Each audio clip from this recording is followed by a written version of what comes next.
news for you today. Please like, share, comment, and subscribe. And let's rock and roll. In the 1850s, just after the last reset, there began a massive push to reintroduce technology, culture, and even people to the world. World's fairs had these massive exhibits called live infant incubators. These exhibits were insanely popular, drawing millions of visitors. They even had nurses in uniforms acting like caretakers. The babies weren't premature, they were being artificially gestated. This wasn't just a medical breakthrough, this was unfathomably advanced technology. Artificial wombs, mass baby production. Sounds a whole lot like a new world being repopulated after something big went down. Incubator babies. Orphan trains. Seems like they had to repopulate after the reset. It was March 15th, 1906. The train pulling into the eastern Iowa town of Hopkinton that morning would have attracted an unusual amount of attention. Townspeople would have stopped what they were doing to watch. Shop owners would have stood in their doorways as the locomotive slowed near the depot. A notice placed in the Hopkinton newspaper days earlier had described the upcoming arrival of a company of orphan children. It said, "The object of the coming of these children is to find homes in your midst, especially among farmers, where they may enjoy a happy and wholesome family life, where kind care, good example, and moral training will fit them for a life of self-support and usefulness." Inside the train that day, 8 children would have peered out the windows, wondering about this place so far from New York. The group soon made its way off the train and down the block to the Hotel Hopkinton. After changing into the finer clothes they had been given, they were escorted to the nearby Masonic Lodge, where a group had gathered to see the children being offered. The boys and girls were asked to stand and sing a song, recite poetry, anything that might endear them to the crowd. By the time the gathering had ended, each of the 8 children had gone home with a different set of strangers. Between 1854 and 1929, this scene played out many times across the United States, particularly in the Midwest. These trips, which essentially amounted to the resettlement of 250,000 children, were later collectively described. All right, let me paint you guys a picture here. The orphan train movement in the 1800s was spearheaded by Charles Loring Brace and the Children's Aid Society, transporting orphaned and disadvantaged children from eastern cities to rural areas, primarily in the Midwest, to find homes and work on farms. Founded the Children's Aid Society in New York City in 1853 to address the plight of impoverished and orphaned children in urban areas. Okay, so this Loring Brace guy, such a nice guy, creates this society for these orphaned and disadvantaged children. Keep this in mind. Specifically from eastern cities, only eastern cities, to rural areas, primarily the Midwest. This is the Foundling Hospital in New York City. You're going to realize when it comes to this orphan train thing, the hub or the cloning facility is probably in New York City. Don't you guys find it very, very odd? Think about it for a second. You have a problem with orphans, right? These orphans are popping up and they're impoverished, right? Why didn't anybody in this entire country, I'm talking to you too at Princeton and Yale, Why didn't anybody ask, why is it no other orphanage or anything exists anywhere else in the United States? Why is it that somehow, some way, only New York is producing orphans to be transported around you mean out of all the rest of those states, nobody else has any impoverished orphans with no parents that are in danger? Only in New York City? Why didn't we ask that question? That is hands down the most important question. If you have an orphan problem with children, aren't you going to have that problem all over the country? Different states, randomly? But no, you got one centralized location where all the orphans are coming from. Why? Our history isn't what we think it was or is. They don't teach us real history. There was a reset where almost everybody died, including children, and the ruling elite that were left are the people they allowed to live. They farmed these children out to them all over the place to repopulate our country.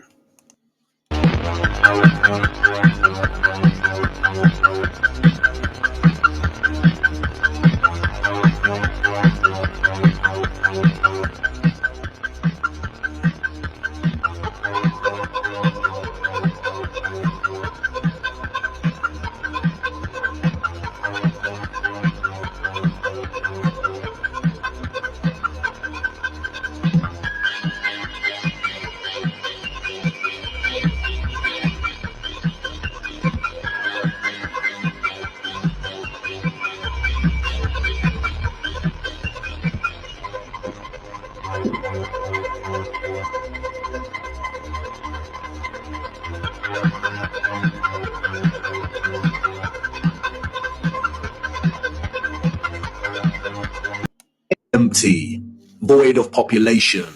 And the reason they are bustling 30 years later is because orphans were shipped into these cities to repopulate them. You see, in the early 19th century, there was a worldwide reset of sorts through depopulation and then repopulation. The people we see in these photographs did not build this architecture. They inherited it, along with a lot of mud. Not only did they inherit it without a clue as to what it actually was and who it belonged to, but they were unknowingly complicit in repurposing pretty much all of these structures.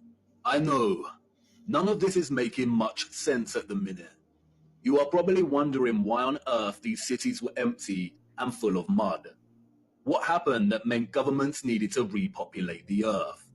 And I know what you're thinking. This is all very intriguing, but what does this have to do with flat Earth? You want to know more about the firmament, the sun and moon, and our stationary plane. Do not worry. Everything will become clearer as we continue our journey. The prevalent evidence of buried infrastructure, coupled with deserted cities and a burgeoning industry of orphans, is just a start. These are all necessary clues, hinting at some kind of cataclysm. But the real story hasn't truly begun yet. The stage had to be set first, and now it is ready. And even if you cannot see it yet, I know you feel it, viewer. The deserted cities, the buried architecture, and orphans all signal a looming darkness. There is a great black cloud in front of us, and I won't lie, we are heading right into the heart of it. And like I said before, we do not have much time. Come on, it's time for me to honor my promise and take you back to the future. Children are future. I believe many of these cities were empty and abandoned for some time after the reset. Just look at scenes from this 1878 panorama of San Francisco, one of many cities in the supposed 1800s time frame when we do get photos, Aside from the whited out skies, you will see not a single person, not a single horse and buggy, nothing. The streets are empty and abandoned. No scaffolding, smoke from the chimneys, no sign of life at all. And here going to St. Petersburg in 1880. Look at that overgrowth, right up to the steps of that cathedral, and a few people posing around the founded masonry, the founded Freemasonry. And here again, some more shots of St. Petersburg from around the same time. You won't find barely anyone, not an idle horse and buggy cart, not a idle food stand, no debris, nothing. Just muddy, abandoned streets. The official narrative is just long exposure time. That's how cameras work then. But let's look at some shots from the same time period, some even older than those photos. And you'll see a vibrant city street life, marching soldiers. What you will see with the exposure time on long is a blur, which is not what you see here. Look to places like the catacombs of Paris, with millions of bones laid out in the most eerie way for the question of where all the remains were after these cities were dug out. They had to be put somewhere. History is nothing more than a set of lies agreed upon. Question everything, friends. Catacombs, the darkest secret on Earth. An underground complex 300 kilometers long with 6 to 7 million bodies, and we're supposed to believe it's because too many people got sick and hungry, or might they be hiding what remains of the old world? And that's just the one in Paris. These catacombs are all over the world. Just a theory, entertainment purposes only. So, why is there a labyrinth of corpses under the city of Paris in the first place? History tells us in the late 18th century, so many people were dying from disease and famine that they started running out of cemetery space to bury them. Bodies were piling up so much they were causing odors throughout the city, so King Louis XVI ordered his authorities to fix this problem. In 1785, they uncovered an old underground tunnel system called the Tombe Issoire quarries, which were used as limestone quarries hundreds of years earlier to build famous sites like Notre Dame. They repurposed these tunnels to relocate all the bones from the overpopulated cemeteries over the course of about 12 years, and did so with an air of secrecy. You know, to not raise panic among the citizens, of course. The site was officially called the Paris Municipal Ossuary, and eventually began to take on the mythical name of the Catacombs. The first thing anyone notices about these subterranean graves is the intricate, almost ritualistic design of the human remains. The bones weren't just stashed away in large heaps as one might expect would be the case for a disposal project as this one, but were organized in a decorative fashion, aligning femurs with skulls along the walls, geometric patterns, a throne of bones, and even this famous centerpiece known as the barrel, which, according to sources, were all put in place by the average 18th century quarrymen. They were led by official quarry engineers like Louis-Étienne d'Artillerie, but still peculiar to see. In fact, the architecture was so nice that in 1809, the catacombs were even open to the public for tours, which only the rich could afford. Ritualistic sites involving the deceased attended by only the elite class?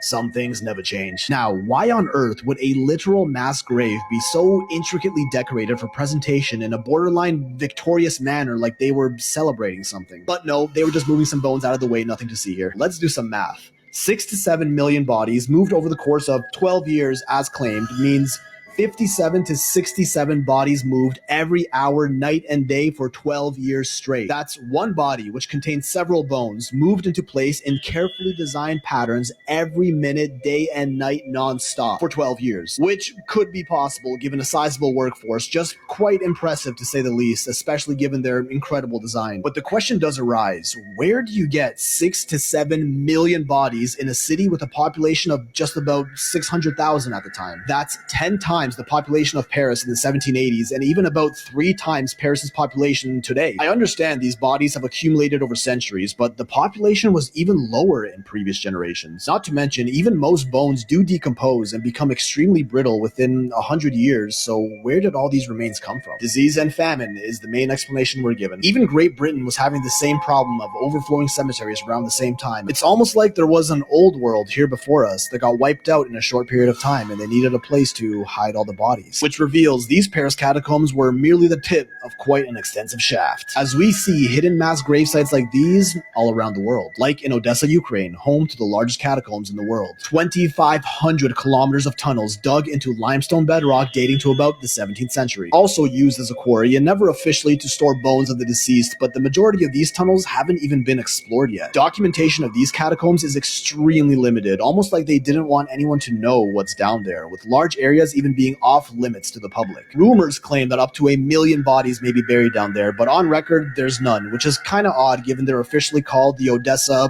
catacombs halfway around the world. The Basilica and Convent of San Francisco, a cathedral in Lima, Peru, has its own network of catacombs underneath. And again, what do we see here? Human bones arranged in a decorated manner, eerily similar to the ones in Paris, kind of like they were built as an award, trophy, or accomplishment of some sort. Estimated to hold at least 25,000 bodies, with some claiming up to 70,000, or so we're told, as these haven't been explored much either, with many smaller catacombs under other churches in the surrounding area, all believed to be connected, possibly bringing the body count of this network into the hundreds of thousands, maybe millions, but just speculation. The Lima catacombs weren't even publicly rediscovered until 1943, despite starting construction in 1546. Now, why put so much effort into designing yet another artistic mass grave site just to keep it hidden for hundreds of years? Just like the Brno ossuary in Czech Republic, again under a church and rediscovered as recently as 2001, despite being used in the 18th century, and this one has an estimated 50,000 bodies, but as always, it could be more. Organized in the fun geometric patterns we see everywhere, almost like the same group of people did this around the world. And like, why? Why put in so much artistic architectural design made of human remains into an underground crypt that no one is ever supposed to see, allegedly constructed by your average 18th century quarryman? Because, you know, they all had degrees in advanced architectural design back then. Some sources even admit they appear to be arranged in a ritualistic manner, like the ones who built them were trying to achieve something more than just a gravesite. And what about those underground crypts they've been finding in places like New York City? Are there more of these hidden all around the world? St. Stephen's Cathedral in Vienna, Austria, catacombs with about 11,000 bodies. The catacombs of Rome, once said to host hundreds of thousands of the deceased, but have largely since been emptied. Under the Church of St. Paul's beneath the island of Malta,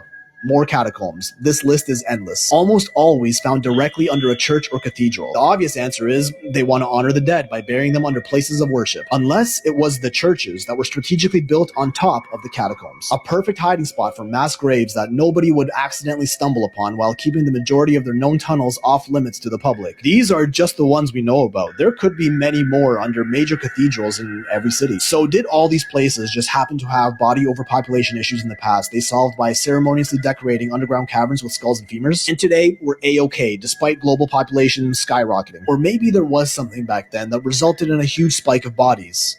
Fires. Almost every single major city has had their own Great Fire that took place in the last 400 years or so. Try it out. Search up the Great Fire of your city name and you're almost guaranteed to find something. Great fires in every city, mass graves largely unexplored under their streets. Was there an old world, a lost civilization as recent as the 1700s that was wiped from the earth and intentionally hidden from records? Some mystery enthusiasts say yes. Before the Great Fires, there was rumored to be a great global empire that rhymes with barbarian. Ugh. I don't even know if I want to get into that. And who knows, maybe these catacombs are just totally innocent and none of this is true.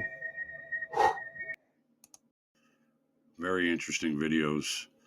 I mean, how else are you going to enslave an entire humanity unless you get rid of people who knew what it was like to live free with free energy and grow your own food and whatever. I mean, so they had to get rid of everybody to rewrite the history to enslave us and to Either trick they're us. going to deceive us will astonish you to the detail. What you see is the Panama Exposition for San Francisco's World Fair in 1915. This is the book. It was copyrighted in 1913, showing a completed Tower of Jewels. Copyrighted in 1913. So did you catch that? They said that building was built in 1915. He's showing you photos of the same building from 1913.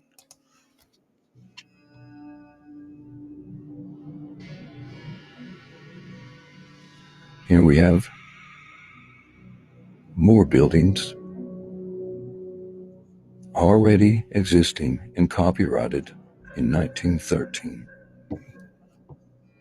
It is evident When this book was published, there was no intent to have anyone believe that we constructed these buildings and demolished them after the fairs. No.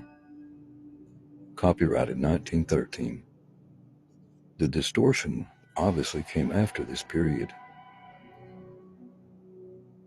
These people at this time were not trying to deceive anyone. They knew the buildings existed. They were there when they found them.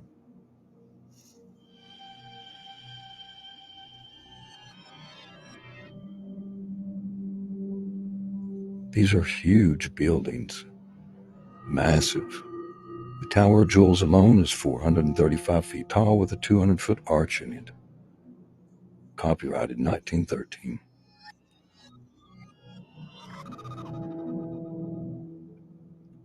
This is an inscription that was underneath the tower. And this picture right here just seals their fate completely. Which is in this photo, which was taken February 20th, 1914. The white line indicates where buildings for future constructions will be. And that is the etching of the Tower of Jewels. So at this point, February 20th, 1914, they're telling us that the Tower of Jewels has not been built yet. Only a year to go to the opening of the fair, and they have not started construction. Oh, but wait. Copyright 1913. Copyright 1913. Copyright 1913. Copyright 1913. These buildings were huge, massive, opulent, beyond our ability to construct. They cleaned them. The entire city had been demolished. They were all black with soot and smoke. They cleaned them. And they got them ready. Oh yeah, you see these two pictures overlapping? The one on the left is an 1878 panoramic picture of San Francisco. The color photo is from a 1915 pamphlet for the World's Fair. That's the Tower of Jewels and the Pavilion Horticulture. And as you can see with the arrow points is the Tower of Jewels in the Palace of Horticulture in 1878. History is a lie. The buildings were there. Nobody built any of these buildings around here. They dug them out. They found them, like the Empire State Building and the fake photographs they have of people on scaffolding or up on cranes. It's all fake.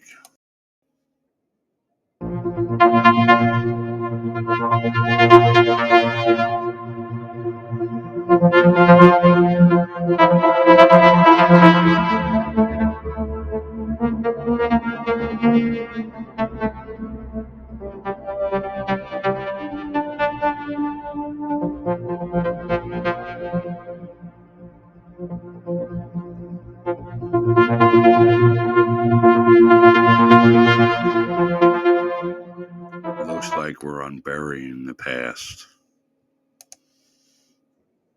Hey, are you guys ready for high school? Because this is Stadium High School here in Tacoma. It's a public high school, and there's a ridiculous story. 1906, they had to educate the good boys publicly, and so they spared no expense. Millions of bricks, huge slabs of sandstone for high school. Just think about your high school. And what the hell? Why is your high school so crappy when Stadium High School is so cool? I don't know. There's something about Tacoma, I guess. Just like, what are we talking about here? You got some shit cement right here at the base, and then like a wall, and then like an entrance that, again, covered up in Lowe's bricks. Here goes the fam. Hey, fam. And then, like, this is made of concrete. And like, what is this? Why is it like kind of underground? It's just like, you think that's a bit much for high school? To me, it feels like a bit much for high school. But again, like, like you need copper turrets for your high school, as all good high schools have them. Intricate stonework and, again, just millions and millions of bricks for a high school education. Guys, what in the Maybe that was a Masonic castle. Hogwarts are we even talking about? This for high school. I'd love any explanations for why some people get this for a public high school and I got what I got for a public high school. Like, they have no idea what to do with all their space. It's like you got millions of bricks. Could you imagine you built this building to put those cardboard boxes in the window? Come on now. Guys, if I told you the king of Tacoma lived here, you'd be like, where the fuck is Tacoma? Why does it matter so much? But no, this is a public high school. So as far as I know, there is no king of Tacoma. They call it Stadium High School because there's this enormous stadium down there where they used to have horse rides. What is this photo? Can you guys I could talk about this photo forever. And like, again, what is that beautiful building over there with huge chunks of sandstone and copper and millions of bricks? I'm so confused. All in the stadium. Hey, Vigo's joining me again. Sorry, he's a little loud. Again, guys, why are you putting your windows on the ground? I have a feeling if I dug down a little bit, this building would go even deeper than it already is in its ridiculous proportions. I keep saying it's a high school because I think people do get degrees from this place, diplomas. Okay, like, you see the file cabinet and how it's like stupid high school in there? But like, look what's right out the window. Like, that's carved from stone. Sorry, hey, thanks, Vigo. Vigo thinks this is BS too. Come on now. Like, this was put in recently. This concrete is not doing well. And this is all plastic. That's plastic, guys. None of this is plastic. The old stuff's not plastic. The new stuff's plastic. Here's the stadium right across. This is their new stadium indoors. Look how stupid it looks. That's like normal bricks. It looks like Walmart or anywhere. And then just right next door, you got Hogwarts. Just like, isn't this weird that you have this whole ass steel thing running up, but then it's like, don't go in. We got chicken wire on the front. Only we're allowed. It's just, it doesn't feel right. Guys, this is the most History is a lie. Let's see how another English queen was described. Philippa of Hainault. From Chaucer and His England, page 181. Quote, "She was Queen of England, wife of Edward III. The document itself, which is in Norman French, runs as follows. The lady whom we saw had not uncomely hair, betwixt blue-black and brown. Her head is clean-shaped, her forehead is high and broad, and standing somewhat forward. Her eyes are blackish-brown and deep. Her nose is fairly smooth and even, save that it is somewhat broad at the tip and also flattened, yet it is no snub nose. Her nostrils are also broad, her mouth fairly wide, her lips somewhat full, and especially the lower lip. Moreover, she is brown of skin all over, and much like her father. And in all things she is pleasant enough as it seems to us." End quote. In this illustration, she is depicted blonde, while as we read, her hair was in between blue-black and brown. And of course, her skin is fair, not brown like she is described. Just another indication that this illustration is not historically accurate and was made or repainted after the rise of white supremacism. Much like the two queens we previously covered, the writers don't shun her for her skin color, nor claim it's exceptional that someone who looks like her is Queen of England. That's because Yo, somebody's been lying, but we're about to get to the bottom of it. Time is on my side. Yes, it is. Time is a lie. It's also an illusion. But look, we've been going over history. We've been talking about a lot of changes that have happened suddenly, sudden changes, all right? And in order for them to make these things fit, they had to play with the timeline. Watch this. George Washington was born on the 11th of February, 1731, but his birthday was changed to the 22nd of February, 1732, due to Britain adopting the Gregorian calendar. They adopted the Gregorian calendar in 1752, and it replaced the Julian calendar. The Julian calendar being a calendar ordered by Julius Caesar in 45 BC, so they say. But that wasn't the first time that time was changed, which makes me wonder, how long has the time really been off?